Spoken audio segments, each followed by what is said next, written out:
رسول اکرم صلی اللہ علیہ وآلہ وسلم نے جہاں اہل بیت کے ساتھ محبت کی، قرآن حکیم کی آیات بینات آپ تمام حضرات نے سنی ہوئی ہیں، قُلْ لَا أَسْأَلُكُمْ عَلَيْهِ أَجْرًا إِلَّا الْمَوَدَّةَ فِي الْقُرْبَى،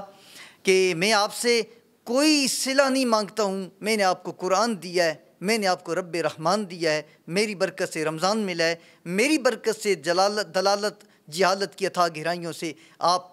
آزاد ہوئے ہیں، میں اس تمام خدمت پر آپ سے کوئی صلہ نہیں مانگتا ہوں۔ ہاں اگر مجھے چاہیے تو ایک ہی چیز ہے، وہ میری اہل بیت ہے، آپ نے ان سے محبت کرنی، میرے قرابت داروں کے ساتھ محبت کرنی۔ صحابہ نے عرض کی یا رسول اللہ یہ آپ کے اہل بیت کون ہیں؟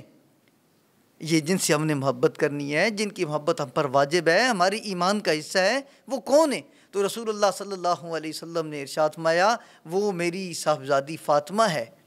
وہ علی ہیں، اور ان دونوں کے صاحبزادے سیدنا امام حسن اور امام حسین، یہ ہمارے اہل بیت ہیں، ان کے ساتھ محبت کریں، یہی اللہ کو مطلوب ہے، یہی مجھے مطلوب ہے۔ نبی اکرم سرور عالم صلی اللہ علیہ وسلم نے ایک جگہ ارشاد فرمایا، یہ بہت خاص بات ہے، رسول اکرم سرور عالم صلی اللہ علیہ وسلم نے ارشاد فرمایا کہ اللہ تعالیٰ سے اس لیے محبت کرو کہ وہ آپ کو نوازتا ہے، صحت دیتا ہے، زندگی دیتا ہے، مال دیتا ہے، دولت دیتا ہے، اور فرمایا مجھ سے اس لیے محبت کرو کہ میں اللہ سے محبت کرتا ہوں،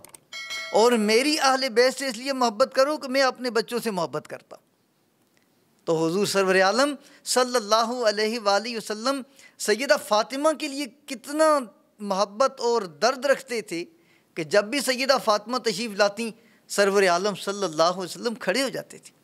حضور کھڑے ہوتے اور ان کے ماتھے پر، ان کی جبین پر بوسہ دیتے، اور آپ صلی اللہ علیہ وسلم ان کو بٹھاتے تھے، اور پھر جب سرور عالم صلی اللہ علیہ وسلم تشریف لاتے تو سیدہ فاطمہ کھڑی ہو جاتی تھی، نبی اکرم سرور عالم صلی اللہ علیہ وسلم کے ہاتھوں پر بوسہ دیتی اور آپ صلی اللہ علیہ وسلم کو نمایاں جگہ پر بٹھایا کرتی تھی۔ پھر ان دونوں کے جو شہزادے ہوئے، نبی کریم صلی اللہ علیہ وسلم نے ارشاد فرمایا میری بیٹی فاطمہ یہ جنتی عورتوں کی سردار ہے، اور کمال یہ ہے کہ وہ جو جنتی عورتوں کی سردار ہے وہ دو جنتی سرداروں کی ماں بھی ہے، اور وہ صرف جنتی سرداروں کی ماں نہیں ہے بلکہ سید الانبیاء والمرسلین کی صاحبزادی بھی ہے، اور حضرت علی کرم اللہ وجہہ الکریم جو ائمہ دین، ائمہ برحق میں سے ایک بہت بڑے امام ہیں،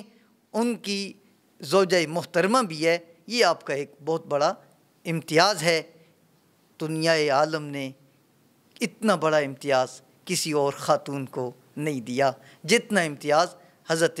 سیدہ فاطمۃ الزہرا رضی اللہ تعالیٰ عنہ کو نبی رحمت سرور عالم صلی اللہ علیہ وسلم کی برکت سے ملا۔